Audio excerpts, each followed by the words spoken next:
Je suis Benjamin Dalaudière, donc radiologue à la clinique du sport, et je vais vous présenter l'étude échographique de la face postérieure de hanche. Les muscles de la face postérieure de hanche sont composés des muscles glutéaux, composant également la face latérale de la hanche, mais également des muscles pelvitrocantériens ou courts rotateurs latéraux de hanche et des muscles ischio-jambiers.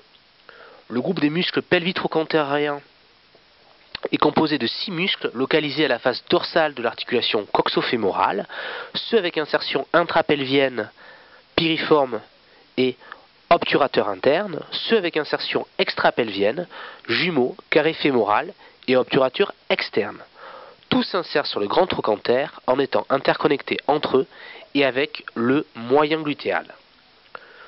Au milieu de cet enchevêtrement musculaire, le nerf sciatique chemine, passant au niveau de la cuisse sous le chef musculaire semi-tendineux, au niveau de la face latérale du tendon conjoint des ischio-jambiers, au-dessus du muscle carré fémoral et du complexe gémello-obturateur interne, et en dessous du muscle piriforme. Nous allons tout d'abord parler des muscles pelvitrocantériens, représentés au niveau de la face postérieure de hanche, principalement du fait de leur possibilité d'étude échographique par le muscle carré fémoral, le complexe gémello-obturateur interne et le muscle piriforme. Le muscle carré fémoral est le muscle pelvitrocantérien le plus puissant. Il participe à la stabilisation dynamique de l'articulation coxofémorale. Il occupe la région ischio-fémorale et peut subir un effet casse-noisette en cas d'espace réduit.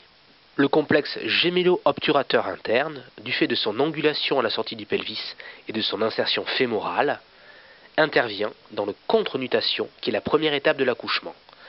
Cette contre-nutation augmente les dimensions du détroit supérieur au moment où la tête de l'enfant s'engage. Il est situé immédiatement au-dessus du muscle carré fémoral lors de votre exploration échographique. Le muscle piriforme est quant à lui un muscle plus profond, biarticulaire, qui passe son pont en avant de l'articulation sacro-iliaque et en arrière de l'articulation coxofémorale.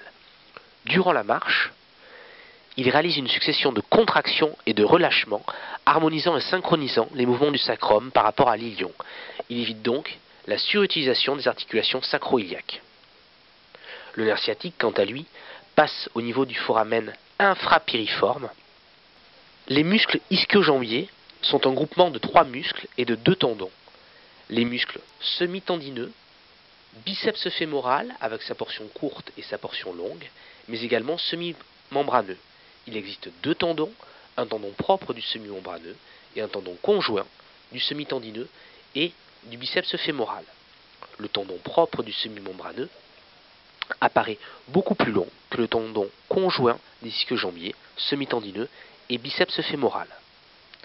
Ce groupe musculaire permet l'extension de hanche, la flexion du genou et bien évidemment le déplacement, la marche, la course et les sauts. Le tendon conjoint des ischio-jambiers s'insère au niveau de la portion la plus médiale de l'ischion.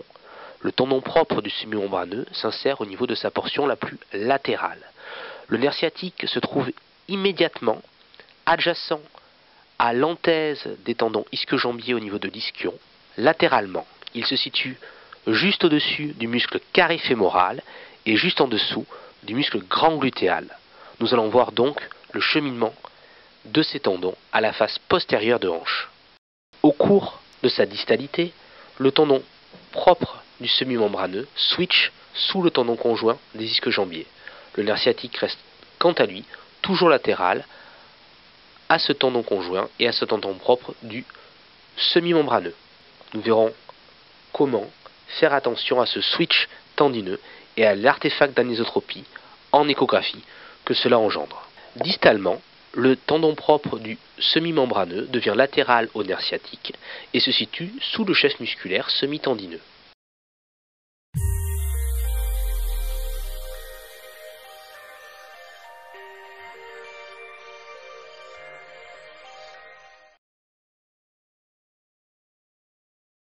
L'étude des groupes musculaires de la face postérieure de hanche commence par l'étude des jonctions myotendineuses et des tendons ischio-jambiers.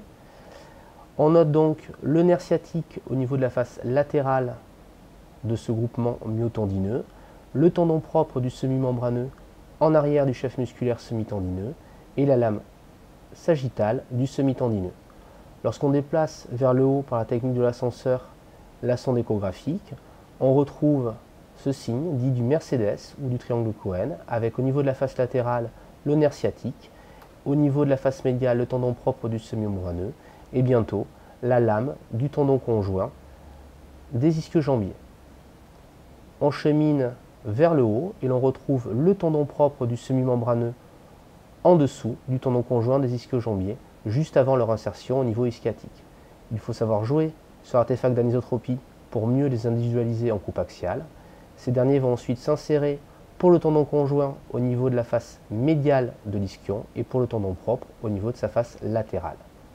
Le nerf sciatique se retrouve quant à lui au niveau de la face latérale de cette insertion tendineuse.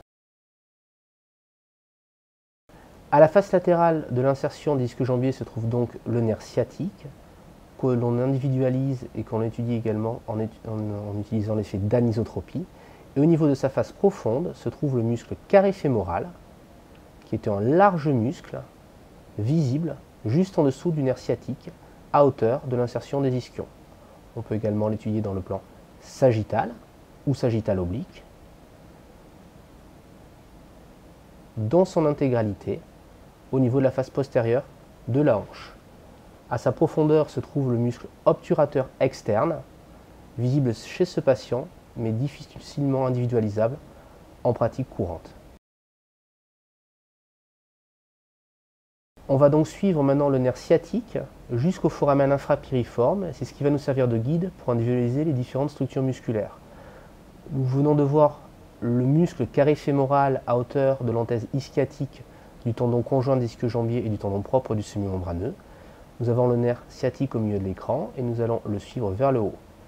Il passe ensuite au-dessus du complexe gémello-obturateur interne avec une large lame tendineuse que l'on voit au centre qui s'insère au niveau ischiatique au niveau de la portion droite de l'écran et lorsqu'on translate latéralement la sonde au niveau de la portion médiale du grand trochanter.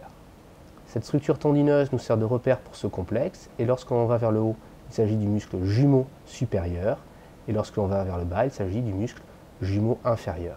Le nerf sciatique est donc au-dessus de ce complexe avant de passer au niveau du foramen infrapiriforme.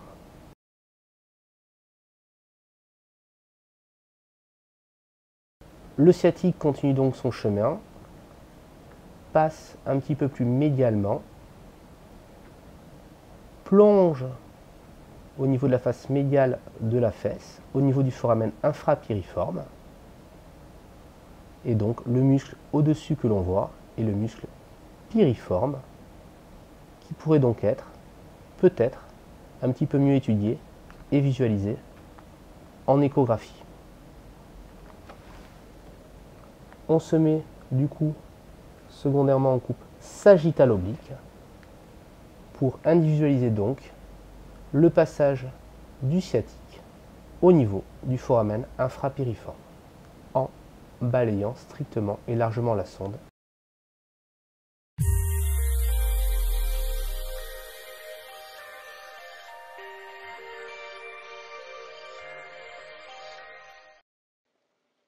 La pathologie des tendons des ischio-jambiers consiste principalement en des anomalies fissuraires, plus ou moins profondes lorsqu'elles s'intéressent au tendon propre du semi-membraneux et discrètement plus superficielles lorsqu'elles intéressent le tendon conjoint des ischio-jambiers. On peut également retrouver des avulsions d'une ossification ischiatique en cas de squelette immature. La pathologie des muscles pelvi-trochantériens consiste principalement en des lésions par traumatisme extrinsèque au niveau des muscles piriformes et du complexe jumeau-obturateur, ainsi que par des lésions par phénomène de casse-noisette au niveau du muscle carré fémoral. L'ensemble de ces lésions est plus facilement individualisable en IRM qu'en échographie. Elles sont représentées par un œdème musculaire, éventuellement associé à des néobursites, notamment en cas de conflit ischio-trochantérien à l'origine de féssalgie symptomatique du patient.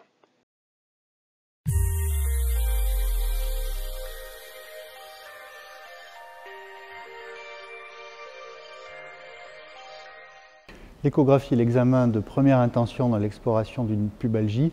Elle est obligatoirement couplée au bilan radiographique standard. Elle recherche avant tout des anomalies musculaires et tendineuses, notamment au niveau des adducteurs. Elle permet également de bien explorer les orifices inguinaux en recherchant une hernie du sportif et en différenciant la hernie du sportif d'une hernie digestive.